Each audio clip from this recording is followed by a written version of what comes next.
आज हम बात करेंगे जॉन ड्राइडन का प्ले ऑल फॉर लव, जो कि एक वर्ष ड्रामा है। ब्लैंक वर्स में लिखा है ड्राइडन ने, और बिल्कुल कॉपी करी है एंटोनी एंड क्लोपेट्रा की, जो विलियम शेक्सपियर ने लिखा था। तो आप इस ड्रामे की अगर कहानी को आपको ढंग से समझना है तो सबसे पहले तो आपको जूलियस सीजर है उसके बाद में लिखा गया प्ले समझो इसे। मतलब अगर हम विलियम शेक्सपियर के दो प्ले है, जूलियस सीजर, उसके बाद उसने एंटोनी एंड क्लोपेट्रा लिखा है। ऐसा लगता है कि जैसे वो फर्स्ट पार्ट है, वो सेकंड पार्ट है। और ये भी जूलियस सीजर का सेकंड पार्ट समझो, मतलब उसके बाद की स्टोरी है। और एंटोनी एंड क्लोपेट्रा जो विलियम शेक्सपियर ने लिखा है, उसके जैसी मतलब कितनी चीजें, फैक्ट तो उसने बिल्कुल इसी तरीके से करे हैं, लेकिन कुछ चीजें छोड़ दी है या कुछ एक्स्ट्रा जोड़ दिए उसके अंदर। हालांकि ये सारी चीजें मैं समरी में बता चुका हूँ। इसकी एक पहले वीडियो मैंने बनाई है जिसमें मैंने इसकी समरी कंप्लीट करी है ऑल फॉर लव की।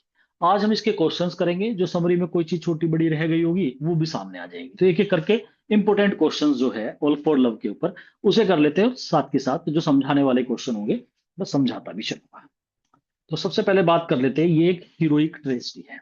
ऑल फॉर लव एक अलग से जॉनर होता है हीरोइक ट्रेजेडी का। जिस तरीके से इसमें डेथ दिखाई गई है, वो इसका डेथ सीन अगर आप देखोगे तो एक हीरोइक वाला है, मतलब एक साहसी डेथ दिखाई है। किस तरीके से एंटोनी क्लोपेट्रा के लिए मर जाता है और क्लोपेट्रा एंटोनी के लिए मर जाती है। तो ये मतलब ऐसा बहुत कम देखने को मिलता है। और विलियम शेक्सपियर की भी बहुत सारी ट्रेजेडीज है, लेकिन इस तरीके का सीन या तो आपने रोमियो एंड जूलियट में देखा होगा कि रोमियो एंड जूलियट में क्या हुआ था कि वहां रोमियो जूलियट जो थी उसने तो बहाना बनाया कि मैं मर चुकी हूँ। तो वो एक ऐसा पॉइजन ले लेती है, ड्रग्स, कि जिससे उसे 48 घंटे तक, 42 घंटे तक वो ऐसे लगेगी कि वो मर चुकी है, जब उसकी शादी कराई जा रही थी। और वो प्लानिंग ये थी कि ऐसा दिखाया जाएगा और फिर वहां पर रोमियो जो है वो आ जाएगा, और दोनों को, रोमियो को बता दिया जाएगा कि ये एक फेक न्यूज करी है, मतलब झूठी वो है, लेकिन उसे बताया नहीं जाता। जो मैसेंजर भेजा गया था वो नहीं पहुंचता। तो रोमियो को लगता है कि वो तो मरी चुकी है। अब वो देखता है जूलियट मरी है, उस कब्र में आ जाता है। तरीका ये था कि अगर उसे पता लग जाता तो वो उसे उठा के ले जाता बाद में, दोनों कहीं भी चले जाते, लेकिन उसे लगा कि ये तो मरी चुकी है। तो वो आके उसकी कब्र पे आकर के उसे मरा हुआ देख करके सोचता है सचमुच में मर गई, और वहीं आकर के जहर पी लेता है। तो जहर पी करके मर जाता है। जब वो उठती है देखती है कि रोमियो मरा पड़ा है। अब वो कहते हैं मैं जिंदा रह करके अब क्या करूंगी। तो फिर वो उसी जहर को, वो पहले एक चाकू है उसे मार लेती है, और फिर उस जहर को जो थोड़ा बहुत बचा था पी के मर जाती है। तो ऐसी कहानी या तो रोमियो एंड जूलियट में देखा था हमने, या यहाँ all for love Antony and Cleopatra की लव स्टोरी जो है, ऐसी डेथ देखने को मिलती है। बहुत कम होता है। और जब इंसान अगर एक दूसरे के लिए मरी गए तो इससे बड़ा लव क्या हो सकता है। तो यहाँ एक ट्रू लव देखने को मिलता है कहीं ना कहीं इसमें। तो हीरोइक ट्रेजेडी है। जब लास्ट होता है तो कितना मतलब एक साहस वाली डेथ दिखाई है। और ये एक जॉनर है हीरोइक ट्रेजेडी। तो आपसे पूछा जाता है किस तरीके की ट्रेजेडी है, हीरोइक ट्रेजेडी है। ये जो लिखी गई थी 1677 में लिखी गई थी, लेकिन एक साल बाद इसे पब्लिश किया गया 78 में। 1678, 1660, 1660, ये एक वो एज है जो हिस्ट्री में बहुत ज्यादा फेमस है।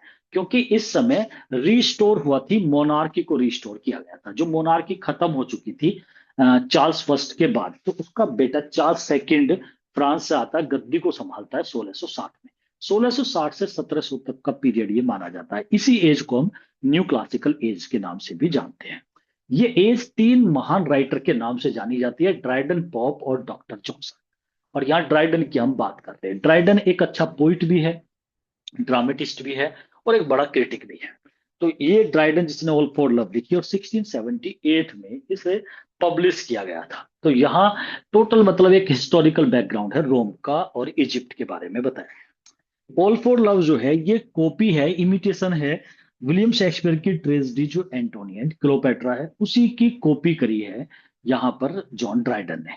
थोड़ी बहुत चीजें चेंजिंग करके अपने उससे बेहतर करने की कोशिश करी है। एक चीज और भी है एंटोनी एंड क्लोपेट्रा में, तो पहले मतलब एक लंबी सी कहानी दिखाई है, युद्ध भी दिखाए है। यहाँ कुछ ऐसा नहीं है, उसने कोई ऐसा वार नहीं दिखाया। दिखाया है कि वार खत्म हो चुका है, एक्टियम का वार हुआ था जिसे ओक्टेवियस सीजर ने जीत लिया है, जो साला है इसका एंटोनी का साला, मतलब उसकी सिस्टर ओक्टेविया, जिससे एंटोनी ने शादी की थी। और उसके दो बच्चे भी थे, दो लड़कियां थी। तो एंटोनी एंड क्लोपेट्रा जो है ये इमिटेशन है शेक्सपियर की tragedy all for love, Antony and Cleopatra की, क्लोपेट्रा का कॉपी है।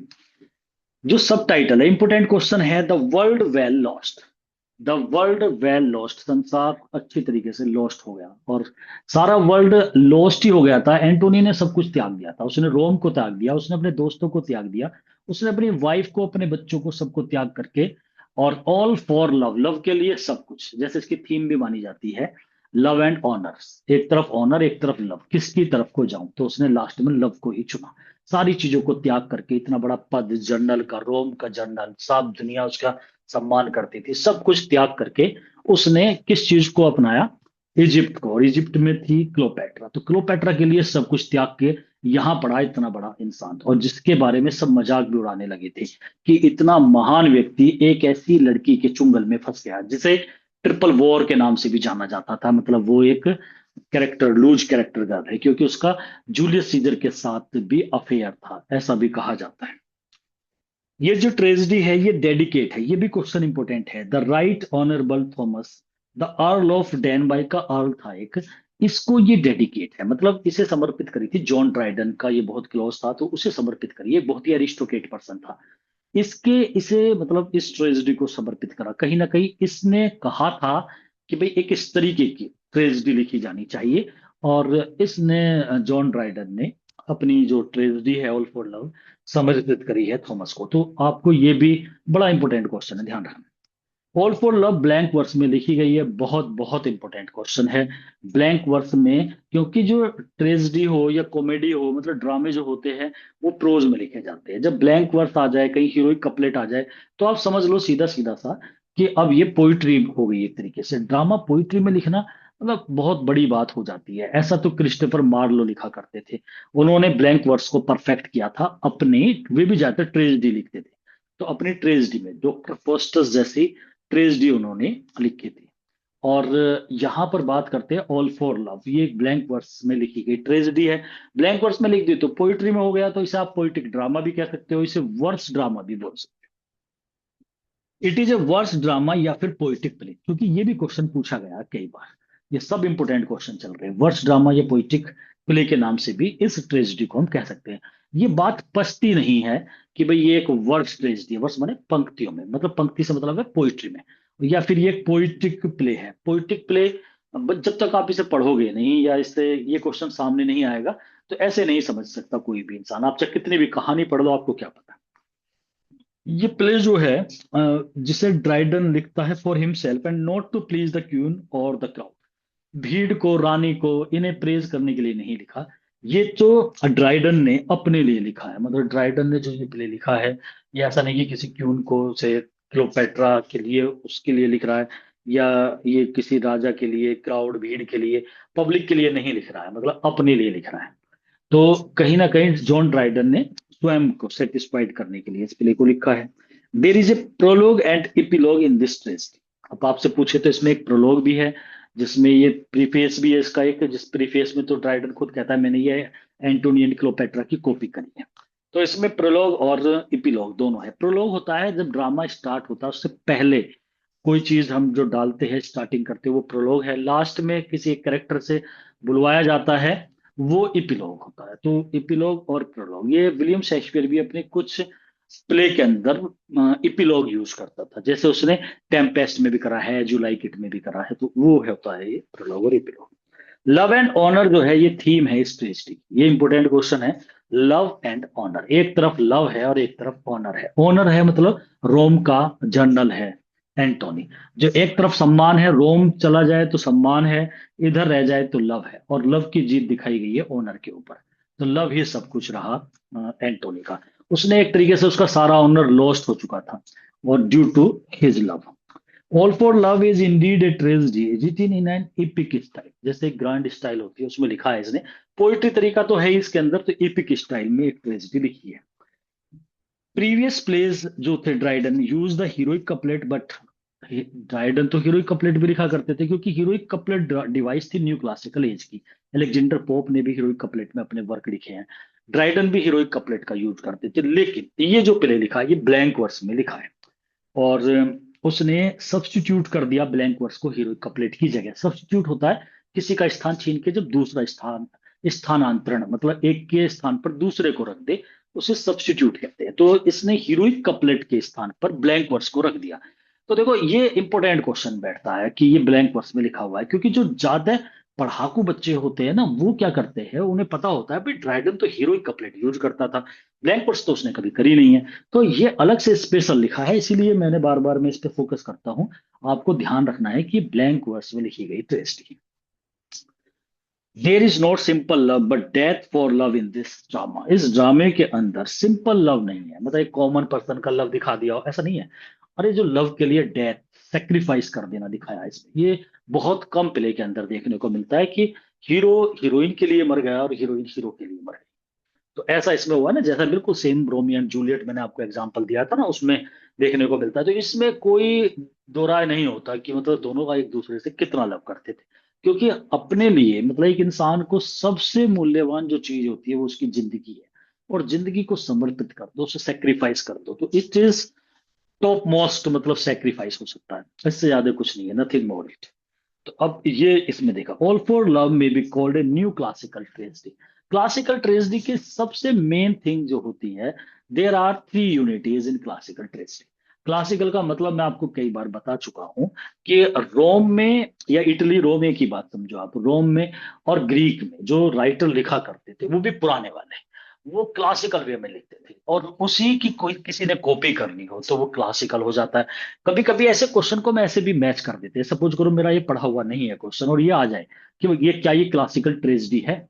अब क्लासिकल ट्रेजेडी तो मैं सोचूंगा यार ये क्लासिकल ट्रेजेडी, अब मुझे नहीं पता क्लासिकल क्या होती है। वैसे तो क्लासिकल का मतलब क्या होता है, जिसमें क्लासिकल ट्रेजेडी के ट्रेड्स मिले, जैसे पिटी एंड फियर हो। पिटी एंड फियर होता है दया, फियर डर लगे, पिटी आए। हमें क्लोपेट्रा पे भी पिटी आती है जो वो मरती है, और हम पे एंटोनी के लिए भी पिटी होती है।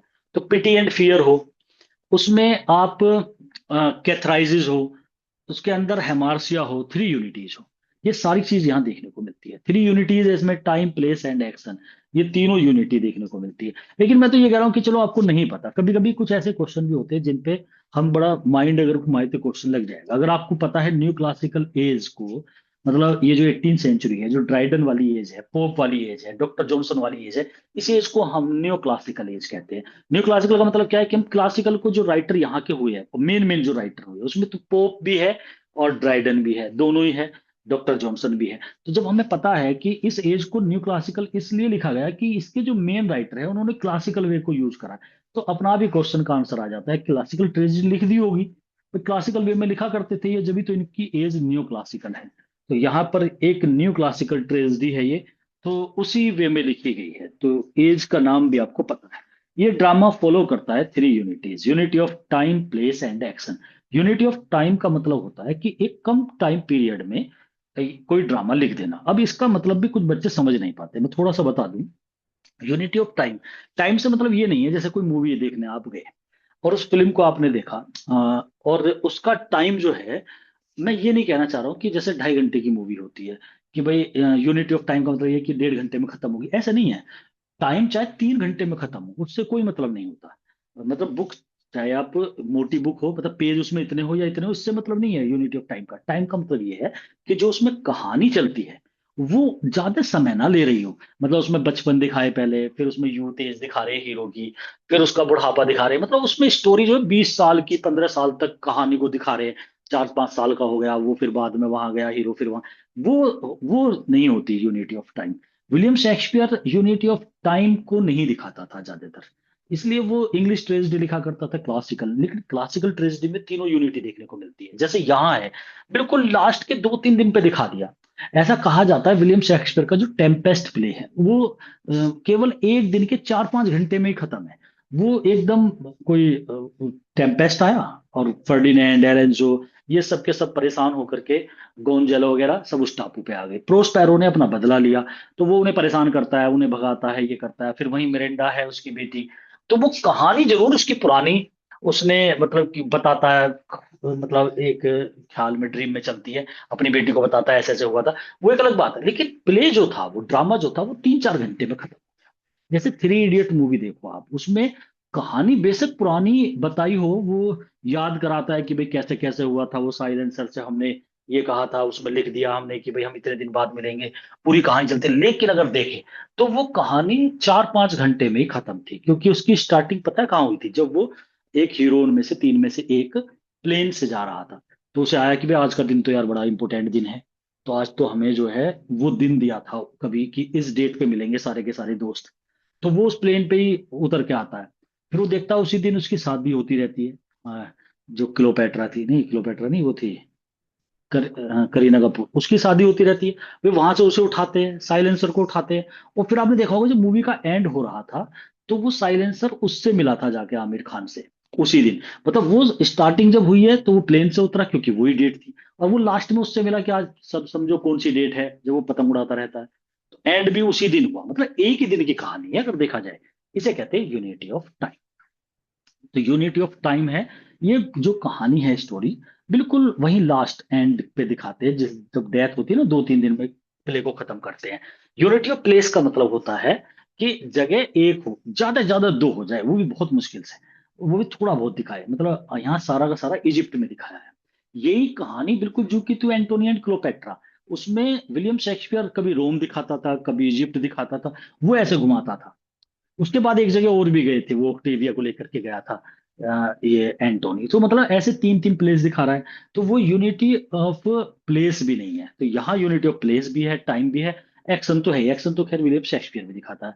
यूनिटी ऑफ एक्शन होता है कि जो कहानी, जो कोई सीन आया, अब इसमें जो घटित हुआ है उसके बेस पे नेक्स्ट सीन बने, फिर नेक्स्ट बने, मतलब कहानी एक दूसरे से जुड़ी हुई हो, लिंक अप हो, तो उसे यूनिटी ऑफ एक्शन कहते हैं। 3 यूनिटीज इस ट्रेजेडी में है, तो इसका मतलब ये एक क्लासिकल ट्रेजेडी है। ऑल फॉर लव जो है ये ड्राइडन का बेस्ट वर्क है। Cast in the form of the heroic drama है, हीरोइक ट्रेजेडी कहते हैं। टाइप ऑफ थिएट्रिकल लिटरेचर, ये एक थिएट्रिकल लिटरेचर है, मतलब जो थिएटर में जैसे प्ले होता है ना उस तरीके से। Which was manifestly unsuitable for the invocation of the loftiest and profoundest passion. ये निकोल की स्पीच है कि भाई ये जो ड्रामा है ऑल फॉर लव, ये सबसे अच्छा वर्क है जिसे हीरोइक ड्रामे के रूप में और एक थिएट्रिकल लिटरेचर में है। और जिस जो एक घोषणा पत्र है, मैनिफेस्टली होता है घोषणा करना, डिक्लेयर करना। अनसुटेबल है मतलब ये एक ऐसी घोषणा करता है, प्ले ऐसा दिखाता है, बताता है कि ये अनसुटेबल है for the invocation of the loftiest and profoundest passion. ये जो प्रोफाउंडेस्ट पेशन होते हैं ना, प्रोफाउंड होता है अत्यधिक उत्तेजना, मतलब भावनाएं जो होती है। लोफ्टीएस्ट माने उच्च भावनाएं जो है, ये उसके लिए इन्यूकेशन से मतलब होता है महानता को बोलते हैं, उसके महानता के लिए अनसुटेबल है। मतलब ये एक ऐसा प्ले है जो अनसुटेबल है, ज्यादा जो प्रोफाउंड पेशन है ना उसके लिए इतना सुटेबल नहीं है। मतलब इस तरीके से नहीं लिखा गया है जिसमें किसी के पेशन की महत्वता को मतलब ध्यान में रख के नहीं लिखा गया। तो ये निकोल ने इस प्ले के बारे में बोला है। ड्राइडन जो है उसके अंदर lacked humour and wit in his heroic tragedy में, वो ह्यूमर और विट को, विट माने बुद्धि हो गई, क्योंकि वो हर्ट से दिखाया गया। मतलब ज्यादातर इसमें ड्राइडन ने दिखाया कि जैसे एंटोनी का कैरेक्टर है वो ज्यादा विट यूज नहीं कर रहा है, इंटेलेक्चुअल यूज नहीं कर रहा है, हर्ट के अकॉर्डिंग चल रहा है। और लैक्ड ह्यूमर, इसमें कहीं हास्यास्पद मतलब ह्यूमर भी ज्यादा यूज नहीं करे। Mark Antony main main character है, मेल कैरेक्टर है इस प्ले के अंदर। तो मतलब जो हीरो है या मेल कैरेक्टर है वो एंटोनी है। क्लोपेट्रा क्वीन है इजिप्ट की, वो एंटोनी से लव करती है। लाइक एनीथिंग का मतलब होता है बहुत ज्यादा। वेंटेडियस जो है वो जनरल है, एंटोनी की सेना का जनरल है। He is the knight of Rome, योद्धा रहा है रोम का, अब फिलहाल यहाँ एंटोनी के साथ लड़ रहा है, उसके सेना में है। इसके वेंटेडियस के बारे में जब एंटोनी एंड क्लोपेट्रा विलियम शेक्सपियर का पढ़ेंगे तो देखेंगे कि किस तरीके से एंटोनी ने इसे निकाल दिया था, फिर ये सामने आ गया इसके बिल्कुल, तो फिर आमना सामना हुआ वहां। मतलब वो उसमें अलग ही दिखाया गया है थोड़ा सा, यहाँ पे ऐसा नहीं दिखाया, युद्ध ही नहीं दिखाया गया यहाँ पे। तो डोला बेला का कैरेक्टर भी है इसमें, ये भी मेन कैरेक्टर है, ये फ्रेंड है एंटोनी का, ये एंटोनी का दोस्त है। दोनों में बिगड़ जाती है एंटोनी इस बात को लेकर के कि क्लोपेट्रा से कहीं ना कहीं ये भी लव करता है। इसके बारे में गलत तरीके से बताया जाता है, हालांकि ये अंदर खाने लव करता था, लेकिन क्लोपेट्रा कोई लव नहीं करती थी। तो ये वेंटेडियस और ऑक्टेविया भड़काते हैं एंटोनी को इससे, इसका नाम लेकर के। एलेक्सस के बारे में बता चुका हूँ, ये एक यूनक है और लॉयल स्कीमिंग पर्सन है, लॉयल है, वफादार है, योजना बनाने वाला यूनक है। क्लोपेट्रा का ट्रांसजेंडर भी वही होते हैं, मतलब जिनका कोई जेंडर नहीं होता। Octavia is the wife of Antony, Octavia का कैरेक्टर जो कि आ जाती है रोम से एंटोनी से मिलने के लिए अपनी बेटियों को लेकर के। सिस्टर है ऑक्टेवियस सीजर की, याद भी रह जाता है, ऑक्टेवियस ऑक्टेविया एक जैसा सही नाम हो जाता है। और दो बेटी है जिसका नाम है, दोनों बेटी का, एग्रिपिना और एंटोनिया। तो ये दो बेटी है जिन्हें लेकर के ये आती भी है, और कहीं ना कहीं इन दोनों बेटियों से मिलने के बाद में एंटोनी का थोड़ा माइंड चेंज होता है चलने के लिए, वो एग्री हो जाता है और यही बात एलेक्सिस पहुंचा देता है क्लोपेट्रा के पास। ऑक्टेवियस सीजर जो है वो हैप्पी नहीं था, उसने इसीलिए युद्ध लड़ा था इससे, एंटोनी से। वो खुश नहीं था एंटोनी के इस बात से, क्योंकि he has driven his sister, उसने अपनी उसकी बहन को ड्राइवन कर दिया, अपनी जिंदगी से निकाल दिया था, घर से निकाल दिया, बिकॉज ऑफ क्लोपेट्रा। क्लोपेट्रा की वजह से उसकी बहन को निकाला तो उसे बिल्कुल भी ठीक नहीं लगा था।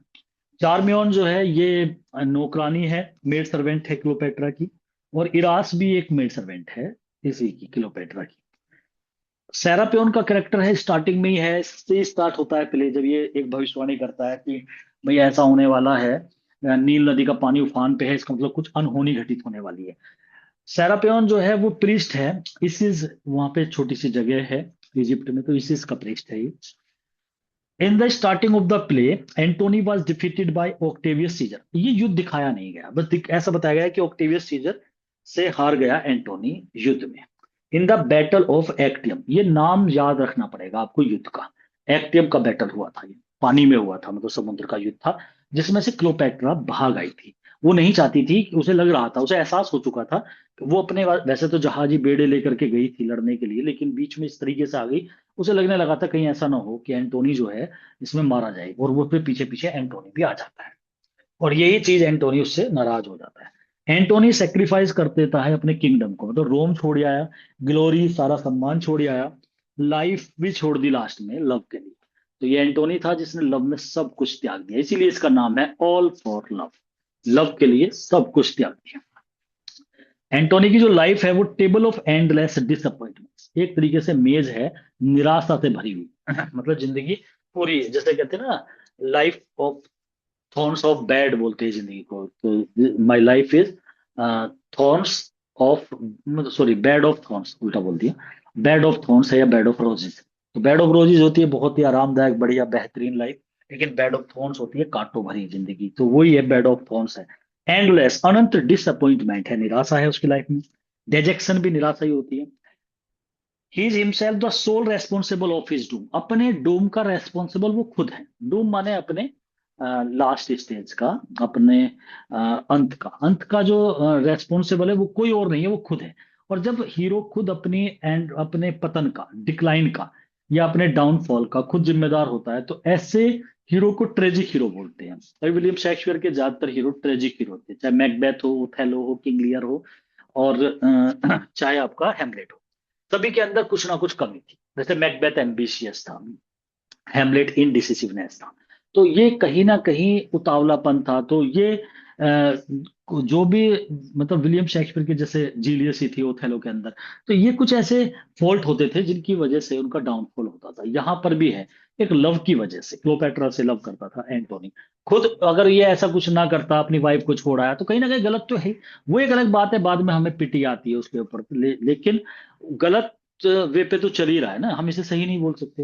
भाई ओक्टेविया की क्या गलती है, अगर इस तरीके से देखा जाए, उसे क्यों त्याग दिया इसने, क्यों शादी की फिर, ठीक है। तो यहां पर है he is himself the sole responsible, वो ही जिम्मेदार है अपने डूम का, अपने पतन का। तो अब वो जिम्मेदार है, तो इसका मतलब वो ट्रेजिक हीरो है, इसका मतलब उसके करेक्टर में हेमार्सिया है, और लव ही उसका कारण बना। Antony goes to the temple of Isis for passing some time in loneliness. वो इसिस का टेम्पल था, जिसका वो प्रीस्ट भी था सेरापियोन, तो वहां पर वो जाता है अकेलेपन को दूर करने के लिए, तो बहुत परेशान होता है। Antony doesn't meet his beloved, Cleopatra से नहीं मिलता। वो सोचता है that he was defeated this battle due to the cowardice of his mistress, वो कायरता की वजह से इस युद्ध को हार गया क्लोपेट्रा, क्योंकि पीठ दिखा करके भाग गई थी वहां से, तो उसे ऐसा लगा कि भाई मैं अब इससे नहीं मिलूंगा, तो कहीं ना कहीं ये भी एक कारण रहा कि वो नहीं मिलता, उसका ना मिलना जो था, और वही कारण उसकी डेथ का भी बना, क्योंकि किस तरीके से एक झूठी खबर, क्लोपेट्रा क्योंकि उससे मिलना चाहती थी, जब वो नहीं मिल रहा था तो एक झूठी खबर निकाल दी कि मैं मर चुकी हूँ, और वो डेथ की खबर लेकर के उसका जो यूनक था वो आ जाता है, और किस तरीके से मतलब एलेक्सिस बता देता, फैला देता, तो एंटोनी को लगता है वो मर गई, तो वो अपने आप को मार लेता। यही ट्रेजेडी इसके देखने लायक है कि भाई देखो कैसे हुआ। सेरापियोन जो था, उसने एक सपना देखा स्टार्टिंग में, टोल्ड द सिटीजन्स को बताता है, इजिप्ट के नागरिकों को बताता है कि उसने एक अचानक सपना जो देखा है ना, अचानक राइज हो गया रिवर में, नील नदी में, राइज, उठान हो चुका है। उसने कंसीडर करा that some disaster was about to come in Egypt, में कोई डिजास्टर होने वाला है, कोई विपत्ति परेशानी आने वाली है। और ऐसा हुआ भी भाई, देखो क्लोपेट्रा का मरना, एंटोनियन क्लोपेट्रा की डेथ होती है, तो उसे ऐसा आभास हुआ जिसे अगर हम एलेक्सिस ने नकार दिया कि तुम ये अफवाह फैला रहे हो, गलत कर रहे हो, तुम्हारी मैं शिकायत करूंगा, तो वो शुरू में स्टार्टिंग में ही दिखाया जाता है, सेरापियोन इस चीज को डिक्लेयर करता है। एलेक्सिस स्कोल्ड करता है प्रीस्ट को कि भाई तुम गलत फैला रहे हो। He says that the priest is telling a fake story, बता रहे हो इनोसेंट पीपल को डरा रहे हो, ऐसा मत बताओ। वेंटेडियस इन्फॉर्म करता है एलेक्सिस को that Cleopatra destroy the life of Antony. ये वेंटेडियस तो बहुत बड़ा शुभचिंतक है, जैसे एलेक्सिस क्लोपेट्रा का लॉयल है, ऐसे ही वेंटेडियस लॉयल है एंटोनी का, और उसका हित चाहता है। एलेक्सिस उसका हित चाहता है, मतलब दोनों अपने मालिक का कह दो। वेंटेडियस जो है वो तो जनरल है उसकी आर्मी का, लेकिन एंटोनी के प्रति बहुत ज्यादा समर्पित है। वो चाहता है कैसे भी मैं एंटोनी को उसके चुंगल से बाहर निकाल दूं, लेकिन एंटोनी से कहता हुआ डरता है, क्योंकि एंटोनी का तो भूत सवार है। उससे कोई भी कुछ कहता है क्लोपेट्रा के बारे में तो वो उस पर भड़क उठता है। इसलिए जो मौका का दाव देख करके करता है वेंटेलियस इस काम को, बाद में ऑक्टेविया के साथ मिल के करता है, और बाद में एक मौका मिल भी जाता है एंटोनी को उससे अलग करने का। ऑक्टेवियस, मैसिनस एंड एग्रिप्पा इन्वेड इजिप्ट, ये सब ऑक्टेवियस, ये इसके जनरल है, मतलब उसकी सेना में है, जिसमें एक मैसिनस का नाम है और एग्रिप्पा का नाम है। इनका कैरेक्टर बहुत ज्यादा एंटोनियन क्लोपेट्रा जो विलियम शेक्सपियर ने लिखा उसमें है, क्योंकि वहां युद्ध दिखाया जाता है, तो ये उसके सेनापति है जो लड़ते हैं। एग्रिप्पा का तो बहुत ज्यादा उसमें नाम आता है, लेकिन यहाँ नहीं है इनका जिक्र, बस मैंने नाम डाल दिए क्योंकि युद्ध दिखाया नहीं गया है ना, तो वहां इनका कुछ ज्यादा डिस्कशन भी नहीं है। एलेक्सिस और सेरोपियन जो है एनकरेज करते हैं सिटीजन्स ऑफ इजिप्ट की to celebrate the birthday of Antony. हाँ देखो, ये एक इवेंट रह गई थी, एंटोनी का बर्थडे सेलिब्रेट करना था, तो ये एंटोनी का बर्थडे था कि भाई सेलिब्रेट करेंगे। Ventidius is not in the favour of this celebration. Ventidius नहीं था इस सेलिब्रेशन के पक्ष में, क्योंकि उसके दिमाग में यह आया कि अगर बर्थडे होगा तो क्लोपेट्रा और एंटोनी का कहीं ना कहीं मिलन, अब तो ये दोनों एक दूसरे से अलग है, क्योंकि एंटोनी नाराज चल रहा था क्लोपेट्रा से। उसे लगा कि अगर ये बर्थडे सेलिब्रेट किया जाएगा तो दोनों आपस में मिल लेंगे, इसलिए वो नहीं चाह रहा था कि ये बर्थडे हो। वेंटेडियस ऑफर करता है 12 लेगन्स है, ये लेगन्स जो होते हैं ना, टुकड़ी है मतलब, ऑफ 10,000 सोल्जर्स की। एंटोनी को कहता है 10,000 सैनिक है जो मैं तुम्हें दे दूंगा। वो सीरिया के हैं, सीरिया के लोअर प्लेस पे वे है, मेरी उनसे बात हो गई है, वो सब आर्मी तुम्हें मिलेगी ऑक्टेवियस से लड़ने के लिए, लेकिन शर्त ये, तुम्हें क्लोपेट्रा को छोड़ना पड़ेगा। These 12 legions are in the lower Syria में, सीरिया भी एक कंट्री हो गया, तो ये सीरिया में है, तुम्हें मिल जाएंगे, उसके लोअर पार्ट पे खड़े हैं ये इतने लेगन्स, मतलब इतनी टुकड़ियां खड़ी है। 10,000 सोल्जर्स अपने आप में बहुत बड़ी बात थी कि अब तुम ऑक्टेवियस सीजर्स थे जो युद्ध हार चुके हो और उसका बदला लेने का तुम्हें मौका मिल जाएगा, ये कंडीशन बनाता है वेंटेडियस। लेकिन एंटोनी से जब ये शर्त रखता है ना, कंडीशन बनाता है कि तुम्हें क्लोपेट्रा को छोड़ना पड़ेगा, लेकिन तो इस बात पे एंटोनी एग्री नहीं होता। वेंटेडियस मेक्स ए कंडीशन कि Antony will have to leave Cleopatra if he wants these legions. Antony reject कर देता उसके प्रपोजल को और उसे कहता तुम तो विश्वासघात हो, ट्रेटर हो, ऐसा बोलता है उसे। कोई बात नहीं, इस घूट को भी पी जाता है वेंटेडियस, क्योंकि उसे था कि एंटोनी अगर कोई बात मुझसे बोल भी रहा है ना, तो वो मेरे मतलब मुझे बुरा सोच के नहीं बोल रहा है, वो क्लोपेट्रा के लव में पागल हो चुका है इसलिए बोल रहा है, तो ऐसा सोच के वो अपने आप को थोड़ा हल्का कर लेता है। बाद में एंटोनी फील्स गिल्ट, उसे महसूस होता है भी मैंने गलत डांट दिया वेंटेडियस को, और रियलाइज करता है कि ही इज इनडिसिसिव, कि मैं उतावलेपन में गलत निर्णय ले लिया। ही इंप्रूव्स हिज रिलेशनशिप, वेंटेडियस को बुलाता है, समझाता है, makes him believe of his love for him, कहता है यार मैं तुझसे बहुत लव करता हूँ, लेकिन जैसे क्लोपेट्रा से कोई कहता है ना मुझसे कि उसे अलग करने की बात को, तो मेरा तन बदन में आग लग जाती है, तो तुम मुझसे ऐसी बात मत किया करो, तुम मेरे अच्छे दोस्त हो, भाई हो, तो तुम मेरे साथ रहा करो, मतलब ऐसी बात मत किया करो। तो फिर उसे बुला करके रजामंदी कर लेता है। The sense of honour and dignity compels Antony to leave Cleopatra. जो सेंस ऑफ ऑनर है, डिग्निटी है, वो मजबूर करते हैं एंटोनी को क्लोपेट्रा को छोड़ने के लिए। अब लास्ट में इज्जत मान सम्मान और एक तरीके से उसे लगता है कि डोला बेला के साथ मतलब ऐसा दिखा देते हैं कि उसका अफेयर है। दूसरा ये भी था कि उसकी बेटियों का इमोशन, तो मतलब कहीं ना कहीं उसे रोम जाने के लिए वो तैयार हो जाता है। ये बात क्लोपेट्रा को पता लगती है, तब वो स्कीम चलती है। क्लोपेट्रा जानती है कि अगर एंटोनी बैटल को गया, स्टार्टिंग में उसे लगा कि अगर ये युद्ध पे जाता है ना तो वो उसे लूज कर देगी, ये कहीं मारा ना जाए, मतलब ऐसा उसे उम्मीद थी। सी रिक्वेस्ट हिम, वो उसे रिक्वेस्ट करती है for last meeting but he refuse. तो उससे मिलने की कहती है, लेकिन वो मना कर देता है। एलेक्सिस जो है, जो वफादार था क्लोपेट्रा का, एक प्लान बनाता है। Some bracelets to soldiers of the Antony as a gift from a Cleopatra. वो कुछ वो भी देता है, ब्रेसलेट देता है, एंटोनी को भी ब्रेसलेट पहुंचाता है कि एंटोनी ऐसे कुछ भावुक हो जाएगा, उसका बर्थडे है। लेकिन वो सब चीजें भी एंटोनी को लगता भी है कि हाँ क्लोपेट्रा कितनी अच्छी है, मतलब उसे थोड़ा अच्छापन की सेंस आती है, उसका मन उधर को होता भी है। लेकिन वो प्लान भी वेंटेडियस और ओक्टेविया मिलकर खत्म कर देते हैं। वेंटेडियस बिकम्स एंग्री एंड सेज, वो ब्रेसलेट वगैरह जो थे ना, कहता है दीज आर पॉइजनड गिफ्ट है। मतलब यहाँ पर वेंटेडियस उस गिफ्ट को भी पॉइजनड बता देता है। Antony accept the gift of Alexis, उस गिफ्ट को एक्सेप्ट कर लेता है, but doesn't wear that gift. पहनता नहीं है, जो ब्रेसलेट थे ना वो ले लेता है लेकिन पहनता नहीं। वो कहता है कि ये जहरीले है, तो वो मना करता है। मतलब क्लोपेट्रा एंटोनी से मिलती है और Ventidius, she shows a letter to Antony. The letter was written by Octavius Caesar. ये एक बार क्लोपेट्रा उससे मिलती भी है और लेटर दिखाती है। उस लेटर में पता है क्या था? ऑक्टेवियस सीजर ने इससे कहा था मैं तुम्हें रानी बना के रखूंगा, तुम एंटोनी का साथ छोड़ दो, ठीक है, और सारी चीजें। लेकिन इसने रिजेक्ट कर दिया था उसका प्रपोजल, कि वो नहीं चाहती थी कि मैं, मतलब वो ये दिखाना चाह रही थी लेटर में कि देखो मेरे पास कितना बड़ा ऑफर था, सब चीजें तुम्हारी खिलाफत के लिए था, लेकिन मैंने फिर भी उसे ठुकरा दिया था। थ्रू दिस लेटर एंटोनी को पता लग जाता है कि ऑक्टेवियस सीजर जो है ना, उसने प्रॉमिस करा था क्लोपेट्रा से उस लेटर में कि if she hand over Antony, अगर हैंड ओवर कर दिया उसने एंटोनी को, तो वो अटैक नहीं करेगा इजिप्ट पे और डिफेंड करेगा उसकी कंट्री को। Now Antony decide not to leave Egypt. अब एंटोनी ने कहा कि मैं इजिप्ट को नहीं छोड़ूंगा, जब इसने मेरे लिए इस ऑफर को ठुकरा दिया तो मैं भी नहीं छोड़ूंगा, मतलब ऐसा सेंस रही। लेकिन वो थोड़ा सा इसके प्रति झुकता है, फिर दोबारा वेंटिडियस और ऑक्टेविया मिलकर के इसका उसके प्रति डोलाबेला को लेकर के फिर दिमाग में जहर भर देते हैं। वेंटेडियस इन्फॉर्म करता है एंटोनी को that his soldiers have killed 5,000 soldiers of Octavius Caesar. वो कह रहा है कि हमने भी 5,000 सैनिक मारे हैं, मतलब वो युद्ध तो खत्म हो चुका था लेकिन उसके बारे में बता। एंटोनी वेंटेडियस को बताता है अबाउट हिज फ्रेंड डोलाबेला के बारे में, who used to be the guard of Cleopatra. पहले गार्ड हुआ करता था। इसी बात का फायदा उठा के इन दोनों की लव स्टोरी बना के अब ये दोनों बताएंगे, वेंटेडियस और ऑक्टेविया, और एंटोनी को उसके खिलाफत में लाएंगे।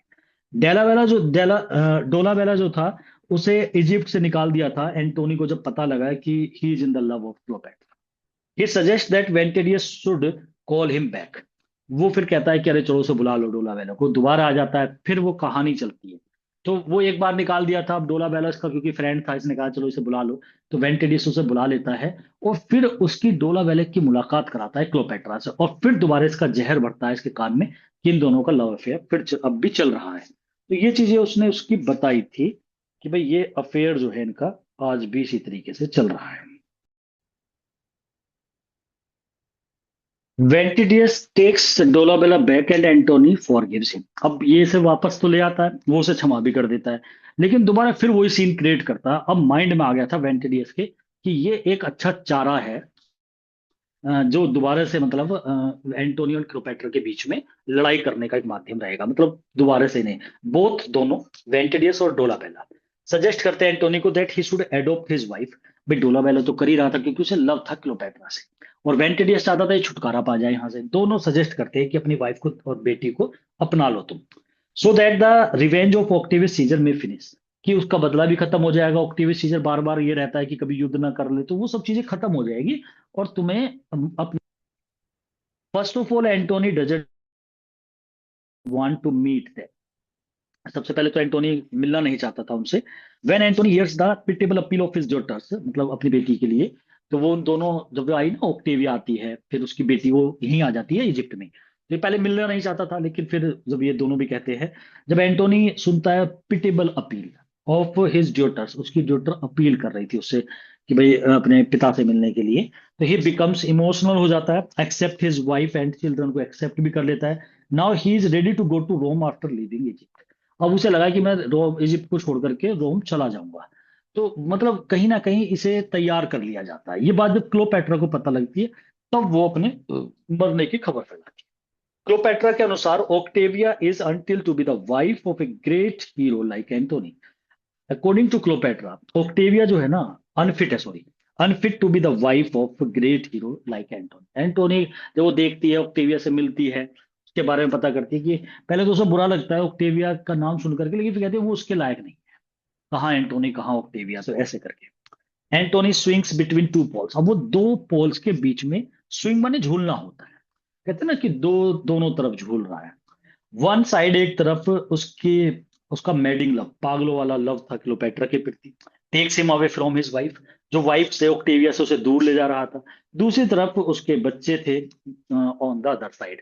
तो एक तरफ वे बच्चे जो इमोशनली उसे ब्लैकमेल कर रहे थे, मतलब उसे लग रहा था कि मुझे इनकी तरफ भी जाना चाहिए, और दूसरी तरफ थी क्लोपेट्रा के प्रति उसका लव। तो ऐसे दोनों पक्ष में वो मतलब एक डायलेमा कंडीशन में था।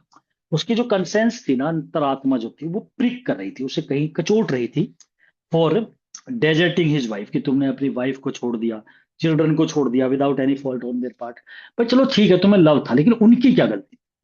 भाई इंसान से यही तो क्वेश्चन पूछा जाता है कि ठीक है भाई चलो, तुमने ये करा वो करा, उसके लव में करा, वो एक दूसरा पार्ट हो गया, लेकिन ये बताओ ऑक्टेविया और उसके जो दो बच्चे हैं उनकी क्या गलती थी, तुमने उन्हें ये सजा क्यों दी? अब ये वाला क्वेश्चन जो है उसे परेशान कर रहा था। ये खबर कि Antony is reconciled with his wife, ये खबर चलती है। रिकनसाइल माने समझौता हो जाना, एंटोनी का समझौता हो गया उसकी वाइफ से और दोनों बच्चों से। ये खबर जैसे ही क्लोपेट्रा पे जाती है तो वो शॉक्ड हो जाती है। अब उसका मिलना तो बहुत जरूरी था। क्लोपेट्रा ऑक्टेविया भी दोनों एक दूसरे से मिलती है, एक मुलाकात इनकी भी है। बट क्लोपेट्रा डजेंट लाइक हर, उसे पसंद नहीं करती, क्योंकि ऑक्टेविया बहुत बुरी बुरी बात कहती है उससे, और यहां तक कहती है कि तुमने मेरे हस्बैंड पे पता नहीं क्या स्पेल बॉल, मतलब जो एक लेडीज वाली बात सब वहां पर होती है कि तुमने उसे मुझसे छीन लिया। Antony sends Dolabella to bid farewell with the message depart, but Dolabella tells this message in different way. अब चलते समय एंटोनी ने डोलाबेला से कहा, जो उसका दोस्त था, कि तुम जाओ और एक मेरा मैसेज छोड़ के आओ क्लोपेट्रा पे कि मैं जा रहा हूँ, और मैसेज का नाम था डिपार्ट। डिपार्ट माने विदाई होती है। लेकिन डोलाबेला बताता है इस मैसेज को डिफरेंट वे में, मतलब वो क्लोपेट्रा को इस तरीके से पेश करता है उस मैसेज को, कि उसने तो दिखाया ऐसे कि मैं जा रहा हूँ भाई, मुझे कोई गलती हो तो ऐसा करना ही करना, लेकिन वो उसे दूसरे तरीके से बताता है कि भाई मैं अपनी वाइफ के साथ, मैं तो वहां खुश हूँ, ऐसा करके वो मैसेज देता है। He wants that Cleopatra begins to hate with, Antony से हेट करने लगे डोलाबेला, ऐसा वो उसे खुद का लव था क्लोपेट्रा से, मतलब वो इसलिए इस मैसेज को दूसरे तरीके से, जब डोलाबेला क्लोपेट्रा को बताता है कि एंटोनी ने हार्ड वर्ड यूज करे उसके प्रति कि ये तो बहुत गलत है, तुम तो ऐसी हो वैसी हो, तो वो एक बार को तो मूर्छित सी हो जाती है। After that he tells the truth to her, लेकिन जब उसे लगता है कि भाई इसे ज्यादा शॉक्ड हो गया ये तो उसी के प्रति है, तो फिर उसे सच बताता है कि नहीं ऐसा कुछ नहीं था, मैं तो झूठ बोल रहा था, क्योंकि ऐसा लगा जैसे मरने वाली है। एलेक्सिस एक प्लान बनाता है। अब ये है यहां से जो पूरा ड्रामा है ना वो चेंज होता है। Alexas makes a plan and tells Cleopatra that she should so fake love for Dolabella so that Antony becomes zealous.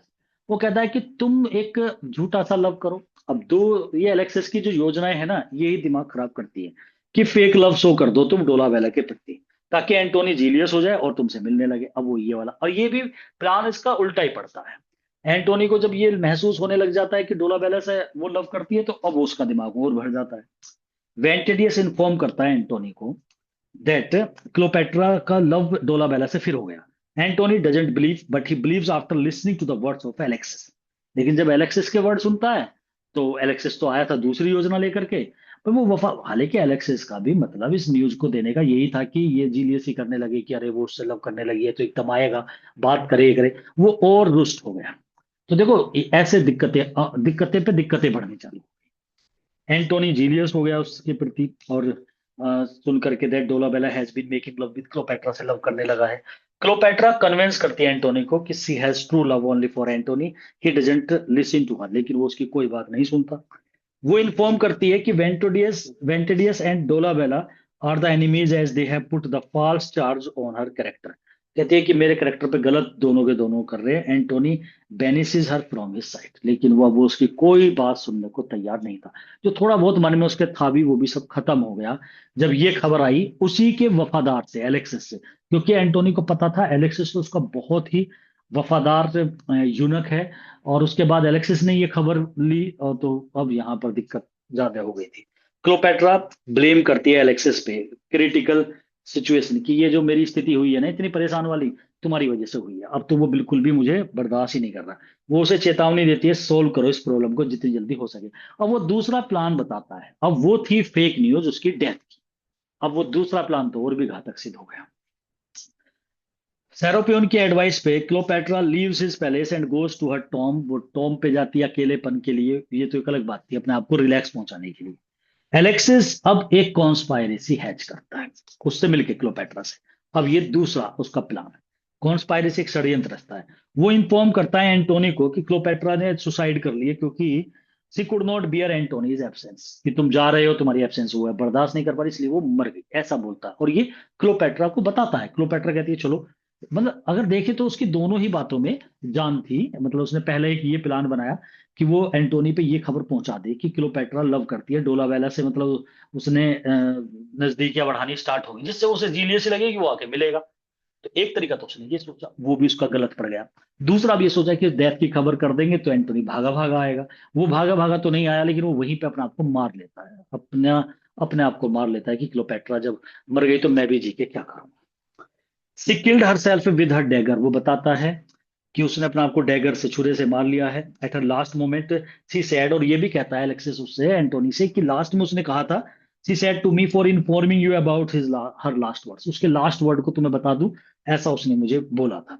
After hearing words of Alexas की बात सुन करके एंटोनी एसेम्ड हो जाता है। अब उसे शर्मिंदगी, मतलब अपने आप पे बड़ा गुस्सा भी आता है कि भाई मैंने क्या कर दिया। ही थिंक्स, वो सोचता है क्लोपेट्रा प्योर थी, बड़ी लॉयल थी। भाई इससे तो क्लियर बात हो ही गई, जिसने आत्महत्या कर ली हो इस बात को लेकर के कि एंटोनी से वो लव करती थी और उस पर गलत आरोप लगाया जा रहा है, वो मिल नहीं रहा है एंटोनी। तो अब इस बात को सुन करके कि जिस जो अपने आप को मार लिया हो, तो अब इससे ज्यादा अब प्रूफ की जरूरत ही नहीं है। तब सोचता है भाई मैंने कितना गलत करा इसके लिए। और प्योर थी, लॉयल थी उसके लव के प्रति। He feel sad and repents too much. अब वो दुखी होता है, फिर पछताता है बहुत ज्यादा। When Octavia says to Antony that Cleopatra is a prostitute, वो कहती है अरे वो प्रोस्टिट्यूट थी, he should not believe in her words, उसकी बातों में बताओ। he asks Octavia to go away from me, अब वो कहता है तुम भागो यहाँ से। और एंटोनी वेंटेडियस से कहता है मुझे मार दो। वेंटेडियस कहता है एंटोनी से कि अपनी तुम आंखें बंद करो, और वो अपने आप को ही अपनी तलवार से मार लेता है, लेकिन इसे नहीं मारता, अपने मालिक ही कह दो, मतलब उसका सेनापति था। डाइंग वाइल डाइंग, मरते हुए वेंटेडियस कहता है कि this is not the first time when he has deceived Antony. अब खुद ही देखो, मरते समय ये कह रहा है कि अरे ये पहली बार नहीं है जब मैंने तुम्हें धोखा दिया हो। मतलब तुमने मुझसे कहा कि मैं तुम्हें मार दूं, लेकिन मैंने अपने आप को मार लिया, तो एक तरह से धोखा दे दिया। इससे पहले भी मैंने धोखा दिया है। धोखा इसलिए दिया है ना, वो हमेशा इसके पक्ष में रहा है। वो झूठ झूठ सच बोल बोल के, अरे वो उससे लव करती है डोला वैले, मतलब हमेशा ऐसे धोखा दिया। लेकिन कहते हैं ना, झूठ भी बोलता था तो इसकी भलाई के लिए बोल रहा था। तो लास्ट में भी मरते मरते यही कह के गया कि मैंने कई बार तुम्हें धोखा दिया है।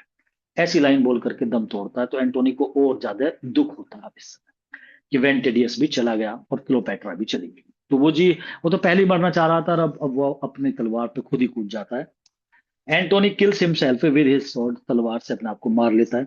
When sorry Cleopatra comes to know, जब उसे पता लगता है एंटोनी की डेथ के बारे में, एलेक्सिस जाके बताता है, वो एकदम दौड़ी चली आती है विद इरास के साथ, उसकी नौकरानी थी। Antony is surprise to see her alive. अब एंटोनी उसे देख के सरप्राइज होता है, अरे भाई ये तो जिंदा है। यहाँ आप देखो, when Cleopatra comes to know that Octavius is coming to the gate. अब उसे लगता है ओक्टेवियस भी आ गया है अपनी सेना को लेकर के गेट पर।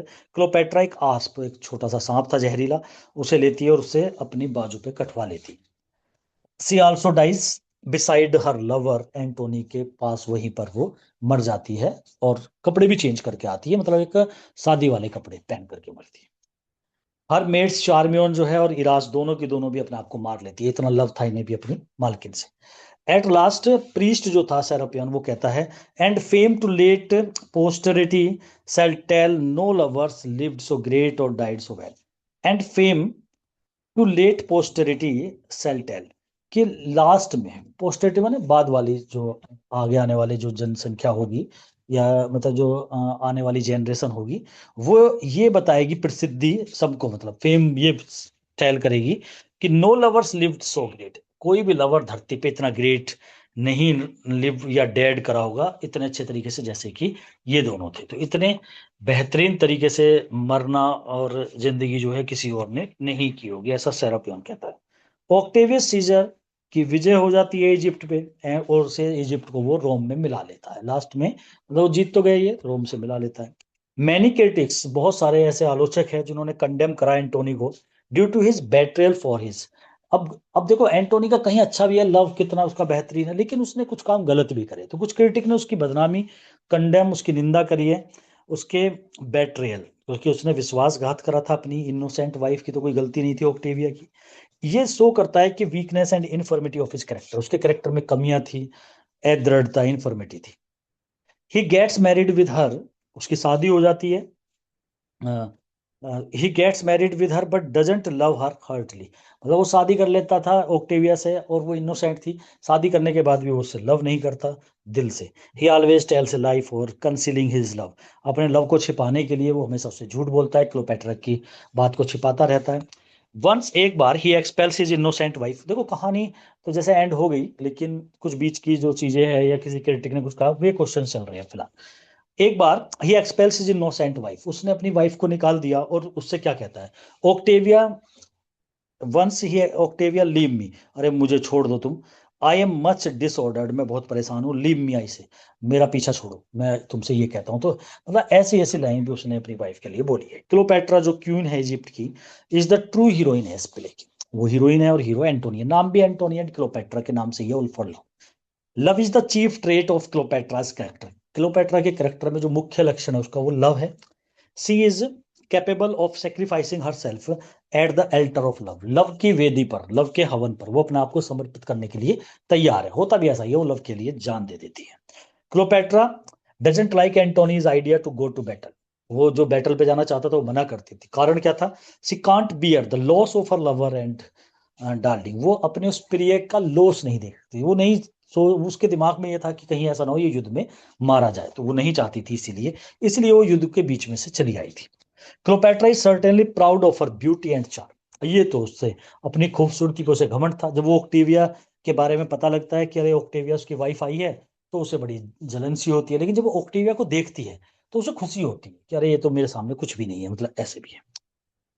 When Alexis says that Octavia is a miracle not of beauty but goodness, जब एलेक्सिस ये कहता है क्लोपेट्रा से कि ऑक्टेविया जो है ना वो चमत्कार है, नॉट ऑफ ब्यूटी, वो ब्यूटी का मिरेकल नहीं है, बल्कि गुडनेस का, अच्छाई का जादू है, मतलब अच्छी है, सुंदर नहीं है। That so far beauty is concern Cleopatra, और जहां तक क्लोपेट्रा की ब्यूटी का संबंध है, वो सरपैस कर देती है all the wonders of the world, संसार की सारी वंडर्स माने आश्चर्यों को दबा देती है उसकी सुंदरता, मतलब क्लोपेट्रा की सुंदरता की तारीफ करी, गुडनेस की करी, उसकी तारीफ ऑक्टेविया की, तो क्लोपेट्रा खुश होती है इस बात से, क्योंकि उसे तो सुंदरता का ज्यादा वो था। क्लो क्लियोपेट्रा फील्स हाईली ग्रेटिफाइड, वो बड़ी ग्रेटिफाइड होती है, मतलब उसे बहुत अच्छा लगता है एलेक्सिस की प्रेज से, and gives him a ring as a reward, उसे रिंग भी दे देती है। Cleopatra is called a triple turned war, ये भी क्वेश्चन आया हुआ है, पूछते हैं ट्रिपल टर्न्ड वॉर किसके लिए यूज किया गया। तीन व्यक्तियों से वॉर होता है लूज कैरेक्टर का, अब तीन व्यक्ति में उसमें जूलियस सीजर का नाम है, एक लेपिडस का नाम है, और एक तीसरा ये खुद एंटोनी। डोलाबेला का तो खैर गलत बात थी, वो तो डोलाबेला का ही लव था, one sided. O women women women, all the gods have not such power of doing good to man as you of doing harm. Ventidius Cleopatra से कहता है, हे वोमेन, ऑल द गॉड्स, अगर सारे भगवान जो है ना, गॉड्स के बोलता है, हैव नॉट सच पावर, उनमें भी इतनी ताकत नहीं है, भगवान के अंदर भी, डूइंग गुड टू मैन, कि वे इंसानों के लिए अच्छा करने की ताकत गॉड में नहीं है, हे वोमेन, एज यू, जैसा तुम्हारे अंदर ऑफ डूइंग हार्म, हार्म पहुंचाने की, मतलब ये कह रहा है अगर भगवान भी चाहे ना, वो भी उनमें भी ताकत नहीं है किसी के लिए अच्छा करने की, जितना तुम्हारे अंदर ताकत है, किसी के लिए तुम चाहो ना 2 मिनट में बुरा कर दो किसी का भी, एक अच्छे खासे इंसान को तुमने बर्बाद कर दिया। वेंटेडियस क्लोपेट्रा इस बात को, कि इतनी ताकत है एक वुमेन के अंदर कि वो अच्छे खासे इंसान को बर्बाद कर दे, और भगवान चाह करके भी जल्दी से किसी को गुड नहीं कर सकते, उसकी भलाई नहीं कर सकते जितना तुम उसे बर्बाद कर। Cleopatra remains faithful to Antony के प्रति वो throughout the life, throughout the play, पूरे प्ले में, थ्रू आउट द लाइफ नहीं कहेंगे, इस प्ले में वो वफादार है। When she comes to know about the death of Antony, की डेथ का पता लगता है, तो एकदम अपने आप को मारने के लिए तैयार हो जाती है, जिंदगी खत्म करने के लिए। वो जानती है कि रोमन वाइफ की ड्यूटी क्या है, रोमन वाइफ, ये रोम के लिए आपको ध्यान रखना, दिमाग में रख लेना, जैसे पोशिया का कैरेक्टर होता है ना, पोशिया ने उगलते, मतलब जलते हुए कोयले को उगल लिया था अपने गले में डाल के, मर गई थी ऐसे, जब उसे पता लगा था उसका पति ब्रूटस जो है वो युद्ध में मारा गया है या मरने वाला है।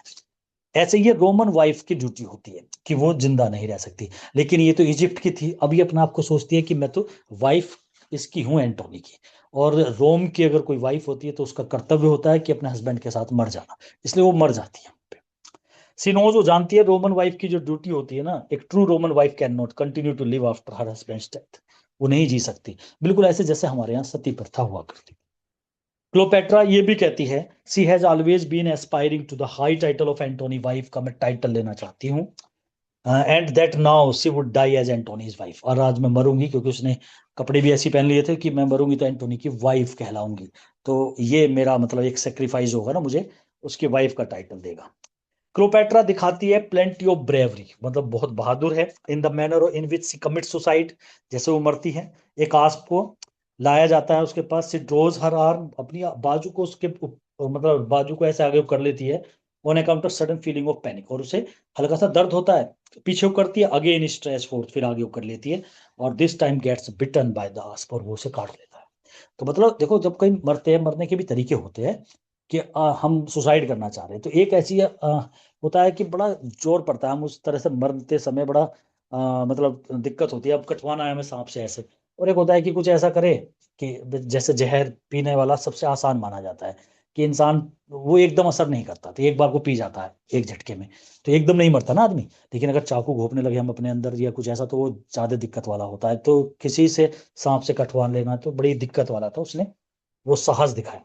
Cleopatra is an immortal tragic heroine है, ट्रेजिक हीरोइन मतलब जो अपनी कमियों से मरना, गलती रास्ते पे चल रही थी। Her character is an historical character है, क्योंकि ये हिस्ट्री में है एंटोनी एंड क्लोपेट्रा, अगर आप वैसे भी हिस्ट्री पढ़ोगे रोम की, तो ये वास्तव में कैरेक्टर है एंटोनी और क्लोपेट्रा का। उसकी जो हीरोइक डेथ थी, मतलब साहस वाली, इधर फाइनल ट्रम्प विजय है उसकी, which reveals her as a great heroine, जो उसे ग्रेट हीरोइन में रिवील कर देता है, प्रकट करता है, तो वो एक बड़ी हीरोइन बनती है। सेंट्सबरी क्रिटिक है जिन्होंने रिमार्क करा है, Cleopatra in spite of defects of her dramatic architect, हालांकि अपनी कमियों की बावजूद भी रिटेन्स कायम रहती है इमोर्टलिटी, अमर बन गई, as an ideal romantic heroine बन जाती है, कमी के मतलब एक लूज कैरेक्टर होने के बावजूद भी वो एक आइडियल हीरोइन इमोर्टल हो गई वो, ऐसा कहा है। पिटी एंड कंपेशन जो था ना ऑडियंस का, goes to Octavia in All for Love. All for love में जब हम ऑक्टेविया का करेक्टर देखते हैं, तो ऑडियंस जो होती है उन्हें बड़ी दया आती है कि भाई ऑक्टेविया की क्या गलती है, बिल्कुल ऐसे आती है जैसे डेस्डिमोना को देख करके आती है। डेस्डिमोना पे बिना मतलब वो ओथेलो आरोप लगाता है कि तुम ऐसे कर रही हो, तुम मेरे पीछे ऐसे करती हो, यागो से तुम्हारा, उससे कैसियो से तुम्हारा लव है, तो और मार देता है आखिरकार उसे। और वो भी डेस्डिमोना देखो मरते समय भी मतलब ऐसा दिखाती है कि अरे मुझे माफ कर देना अगर मैंने कुछ गलत करा हो, मतलब उसकी वे लाइनें देख करके बड़ा ऐसा लगता है, देखो उसे बिना मतलब मार भी दिया, फिर भी वो अपने पति के पक्ष में ही बोल रही है। When Ventidius gives news to Antony, को जब खबर देता है कि क्लोपेट्रा मर गई है, Antony says in a hopeless mood में क्या कहता है, वेंटेडियस बताता है वो मर गई, फिर एलेक्सिस बताता है, तो एंटोनी फिर अपने आप को मारता है, तो वो जब बताता है कहता है, हो ए Ventidius, what should I fight for now, अब किसके लिए लड़ूं, मतलब क्या वार रहा अब ओक्टेवियस सीजर से, किसके लिए अब मैं क्या लड़ाई लड़ूं, माई क्वीन इज डेड, अरे वो तो मर गई, I was but great for her, मैं उसके लिए हमेशा महान रहा हूं, my power my empire and my merchandise to buy her love, मेरी पावर, मेरा एम्पायर, पूरा साम्राज्य है, मेरे मर्चेंडाइज, मेरे पूरे साहस, सब तरीके मेरे, टू बाय हर लव, उसके लव को खरीदने पे मैंने मतलब सब कुछ निछावर कर दिया, अब क्या करूं। एंटोनी कहता है, but I have lost my reason, अब मेरा रीजनिंग पावर मतलब मेरे बुद्धि अब लॉस्ट हो चुकी have disgraced the name of soldier with inglorious ease, मैंने डिसग्रेस कर दिया, मतलब अपमानित कर दिया सोल्जर वाला नाम, विद इनग्लोरियस ईज, मैंने इस इनग्लोरियस वाले तरीके पे, मतलब मैंने लव वाले चक्कर में अपना रोम वाला एक महान नाम जो था वो भी बेकार हो गया, ये भी चली गई, मतलब ऐसे कहता है, मतलब मैं गलती हो गया मतलब मेरे साथ, तो ये वाली बात बोलता है, वो कहता है कि भाई मेरे साथ मतलब ज्यादा वो हुआ कि मैं कभी मैंने सोचा भी नहीं था कि मतलब इस तरीके से होगा। तो कुल मिलाकर के जब इसकी डेथ होती है एंटोनी की, तो ये बहुत ज्यादा ऐसा दिखाया गया है कि लास्ट में इसकी मौत जरूर होती है, लेकिन बहुत ज्यादा दुखी होता है, तो मतलब मरते समय सोचता है कि भाई मैंने कोई वो नहीं रहा, मतलब सारी चीज, मेरा ऑनर भी चला गया, सब कुछ जो है मेरा खत्म हो गया, तो मैं अब किस चीज के लिए जिंदा रहूं, और वेंटेडियस से कह करके उससे कहता है मुझे मार दो। लेकिन देखो ये भी दिखाया गया कि वेंटेडियस उसे मारने के लिए बिल्कुल भी रेडी नहीं था, उसने अपने आप को मारना ज्यादा पसंद करा। तो यहाँ पे यही देखा गया, वो वेंटेडियस से कहता है मेरा रीजनिंग पावर सब चली गई। Our pity for Cleopatra is vast and deep. अब ये सेंट्सबरी का एक और लाइन है कि हमारी पिटी जो है ना, दया क्लोपेट्रा के प्रति, वो बहुत वास्ट है और डीप है। मतलब वास्ट होती है विस्तृत, डीप माने गहन। Yet sometimes we seem to condemn her, कभी कभी हम उसकी निंदा भी करते हैं, यद्यपि स्लाइटली एंड माइल्डली। हालांकि निंदा हम उसकी हल्की, माइल्ड माने भी हल्का होता है, स्लाइट माने भी हल्का होता है, मतलब निंदा कम करते हैं, लेकिन उसके प्रति हमें क्लोपेट्रा के प्रति भी दया होती है। लास्ट में जब क्लोपेट्रा की भी मौत होती है ना, तो वहां भी ऑडियंस जो है ना, उसके प्रति मतलब दया होती है। भाई क्लोपेट्रा की भी क्या गलती बताए, वो लव करती थी, ट्रू लव था उसका एंटोनी के प्रति, उसकी भी कहाँ गलती है। मतलब उसने ना कोई डोला वेला वाला कोई मैटर था, वो भी सब बेकार की बात थी। और उसने लव करा, लव में उसने अपनी जान दे दी, तो उसके प्रति भी पिटी आती है ऑडियंस के मन में। क्लोपेट्रा हीरोइन है ड्राइडेंस के ऑल फॉर लव की, जो अट्रैक्ट करती है पिटी को, हम ऑडियंस की दया to its depth, yet our pity for her is divided. ये मिस्टर मिसिज वाटसन ने कहा है कि दया आती है उसके प्रति, our pity for her is divided. हमारी पिटी उसके प्रति डिवाइडेड है, बटी हुई है। अब बटी हुई कैसे है कि मतलब हम उसके प्रति भी पिटी दिखाते हैं, ऑक्टेविया के प्रति भी हमें थोड़ी मतलब उस पर भी पिटी आती है कि उसने भी अपनी जिंदगी ऐसे करी है। Fabric of Dryden's all for love का जो फैब्रिक से मतलब होता है वस्त्र कपड़ा, मतलब ऑल फॉर लव का डिजाइन जो है इज एक्सीलेंट है, परफेक्ट है। जो लिखी है ऑल फॉर लव बहुत ही एक्सीलेंट और परफेक्ट लिखी है। The play however fails to serve its ultimate tragic end. हालांकि ट्रेजिक एंड को मतलब कंप्लीट ट्रेजिक एंड जो होना चाहिए उसके लिए फेल हो जाता है। मतलब जो उसका लास्ट दिखाया, भाई हीरो को भी मार दिया, हीरोइन भी इस तरीके से खत्म हो जाती है, तो एंड को उस तरीके से जो होना चाहिए था वो नहीं हो पाया, मतलब एक अच्छा एंड नहीं है, ऐसा कहना हडसन का है। सेंट्रल थीम जो है प्ले की is reflected in this line. इस लाइन में थीम देखने को मिलेगी आपको। क्या लाइन है? Let Caesar's power the man's ambition move but grace you him who lost the world for love. Let Caesar's power the man's ambition, जो Caesar की पावर है, द मेंस एम्बिशन इंसान की जो महत्वाकांक्षा होती है, सीजर यहाँ पर ऑक्टेवियस सीजर के बारे में आया है, उसकी power the men's ambition move but grace you, वो मूव तो करती है, मतलब उसकी एम्बिशन हमें मूव करती है, लेकिन जो grace you him who lost the world for love, लेकिन सबसे ज्यादा ग्रेस उसे मिलता है who lost the world for love, जिसने लव के लिए अपने पूरे वर्ल्ड को लॉस्ट कर दिया, वो है एंटोनी। मतलब सीजर की पावर भी हमें मूव तो करती है, लेकिन ज्यादातर हमें जो ग्रेस दिया है ना, जो अनुकंपा ग्रेस महानता अगर देखे तो उसकी है जिसने वर्ल्ड को ही लॉस्ट कर दिया लव के प्रति। तो लव के लिए वर्ल्ड को लॉस्ट कर देना ये थीम है, सेंट्रल थीम है। इसीलिए ऑल फॉर लव मतलब वर्ल्ड लॉस्ट हो गया, द वर्ल्ड वेल लॉस्ट, दूसरा टाइटल यही है ना इसका, यही थीम है, the world well lost. World को जो संसार वेल था, सब कुछ था एंटोनी पे, सब कुछ खत्म कर दिया एक लव के लिए। तो मतलब द वर्ल्ड वेल लॉस्ट या ऑल फॉर लव, लव के लिए सब कुछ समर्पित कर देना। ऑक्टेवियस सीजर जो है, आप कह सकते हो उसकी जो पावर है, मतलब मेंस एम्बिशन, भाई इंसान चाहता है, सबकी इच्छा होती है, वो मूव करती है, मतलब उसकी वो ऊपर है, ठीक है। लेकिन जो ग्रेस है ना, जो अनुकंपा, यस यू हिम हूँ, ग्रेस जो है वो उसके लिए जाता है एंटोनी के प्रति, who lost the world for love, जिसने लव के लिए सब कुछ खो दिया आपने। पूरा प्ले जो है ब्यूटीफुल रोमांटिक पोइट्री है, मतलब एक लव से भरी हुई रोमांटिक पोइट्री है। पोइट्री इसलिए कहा है क्योंकि ब्लैंक वर्ड्स में लिखी गई है। आई टेल दी, यूनक को कहता है, she has quite unmanned him. Ventidius eunuch से, यूनक कौन था? एलेक्सस से ये कहता है, मैं तुम्हें एक बात बता रहा हूं हे eunuch, she has quite unmanned him, तो उसने उसे अनमैंड बना दिया।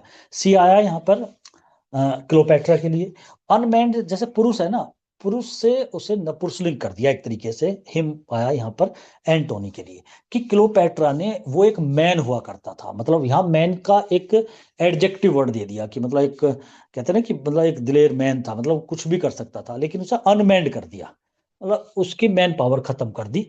क्लोपेट्रा ने उसे एक तरीके से अपंग कर दिया, अपने चुंगल में फंसा लिया, ऐसा बोलता है Ventidius. Caesar loved me but I loved Antony. Cleopatra कहती है सीजर ने मुझसे लव किया था, ये सीजर जूलियस सीजर है, तो लेकिन मैंने एंटोनी से लव करा है, तो वो ये बोल देती है। Thus I discovered and blamed the love of ruined Antony. ये डोला बेला की स्पीच है।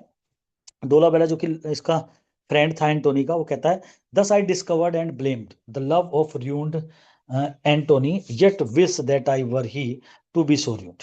अब ये कहता है, इस प्रकार मैंने अपने आप को डिस्कवर करा है, मतलब मुझे ये पता लगा है, या आई डिस्कवर्ड एंड मैंने ऐसा महसूस करा है, and blame the love of ruined and, मैंने हमेशा ब्लेम लगाया है एंटोनी के लव पर।